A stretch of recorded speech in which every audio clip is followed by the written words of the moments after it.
அல்லாஹு தஆலா தன்னுடைய திருமறையில் 33வது சூறாவாக இடம்பெற்றிருக்கக்கூடிய சூரத்துல் அஹ்ஸாபின் 32வது வசனத்தில் அல்லாஹு தஆலா குறிப்பிடுகிறான், குழைந்து பேசாதீர்கள், ஏனெனில் யாருடைய உள்ளத்தில் நோய் உள்ளதோ அவன் சபலப்பட்டு விடுவான். இன்னும் அந்த நேரத்தில் அந்நிய ஆண்களிடம் பேச வேண்டிய நிர்பந்தம் ஏற்படும் பொழுது கூட நீங்கள் முறையாக பேசுங்கள், நன்மை என தெரிகின்ற விஷயத்தை பேசுங்கள் என்று அல்லாஹு தஆலா கட்டளையிடுகின்றான்.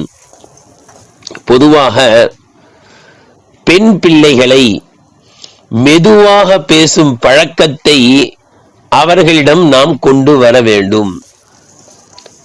சப்தத்தை உயர்த்தாமல்